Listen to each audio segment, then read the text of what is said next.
Berilah dan kamu akan diberi. Ayat di dalam Lukas 6 ayat 38 ini sering dikutip dalam kebaktian atau seminar tentang persembahan dan uang. Banyak orang berpikir ayat ini mengajarkan bahwa kalau kita memberi uang kepada Tuhan, Tuhan akan membalas lebih banyak, bahkan mungkin 100 kali lipat. Tapi apakah maksud Tuhan Yesus memang seperti itu? Mari kita mau belajar bersama-sama dari konteks ayat ini, supaya kita tidak salah paham. Jadi, kalau kita melihat di dalam ayat Lukas 6 ayat 38 yang mengatakan, berilah dan kamu akan diberi, suatu takaran yang baik, yang dipadatkan, yang dikonjang, dan yang tumpah keluar akan dicurahkan ke dalam ribaanmu. Kata berilah di sini bukanlah berbicara tentang uang, tetapi tentang sikap hati kita terhadap orang lain. Ayat ini berbicara tentang memberi pengampunan dan kasih dan tidak menghakimi. Nah, kita perlu memperhatikan ayat sebelumnya, yaitu di dalam Lukas 6 ayat 37. Itu dikatakan, jangan kamu menghakimi, maka kamu pun tidak akan dihakimi. Ampunilah, maka kamu akan diampuni. Jelas bahwa konteksnya adalah tentang pengampunan, bukan tentang uang. Jadi kata berilah di sini maksudnya adalah berilah pengampunan dan belas kasihan kepada orang lain. Nah, kita akan melihat juga tentang penjelasan takaran yang baik.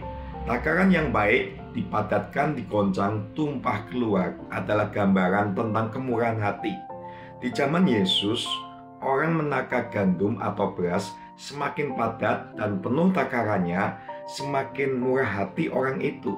Nah, ini menunjukkan bahwa kalau kita memberi dengan hati yang besar dalam hal pengampunan, yaitu kesabaran dan kasih, Tuhan juga akan melimpahkan hal yang sama kepada kita, Bapak Ibu Saudara.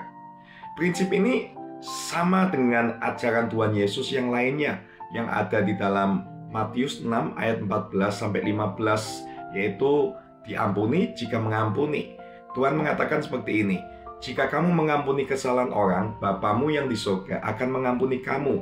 Tapi jika kamu tidak mengampuni, Bapamu juga tidak akan mengampuni kamu. Tuhan tidak main-main dalam hal pengampunan. Kita tidak bisa berharap diampuni oleh Tuhan jika kita masih menyimpan dendam kepada orang lain, Bapak Ibu Saudara. Lalu dalam Matius 18 ayat 35, perumpamaan tentang hamba yang tidak mau mengampuni, itu dikatakan seperti ini, Bapakku yang di surga akan berbuat demikian juga terhadap kamu apabila kamu masing-masing tidak mengampuni saudaramu dengan segenap hatimu.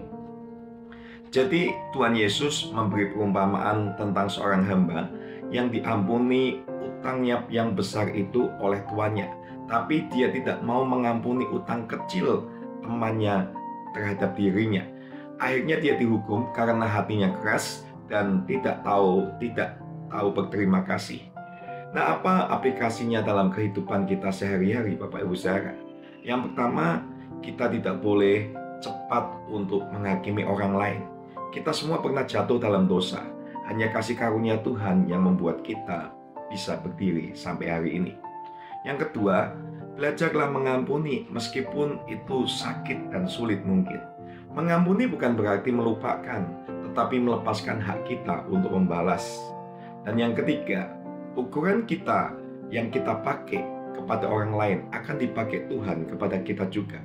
Kalau kita suka menghukum, Tuhan juga akan memakai ukuran yang keras kepada kita. Tapi kalau kita murah hati, Tuhan juga akan bermurah hati kepada kita, Bapak Ibu Saudara. Nah, dari sini kita perlu pahami bahwa Lukas 6 ayat 38 bukan ajakan untuk menabur uang demi panen kekayaan. Tapi ini adalah ajaran Yesus tentang sikap hati kita kepada sesama manusia, terutama dalam mengampuni dan berbelas kasihan. Jadi jangan kejar berkat materi, kejarlah hati yang berkenan kepada Tuhan.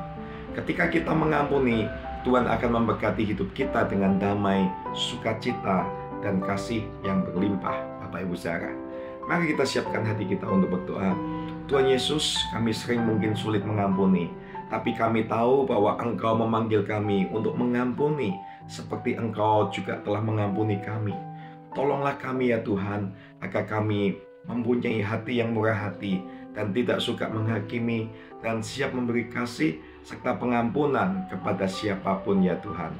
Di dalam nama Tuhan Yesus kami berdoa. Amin.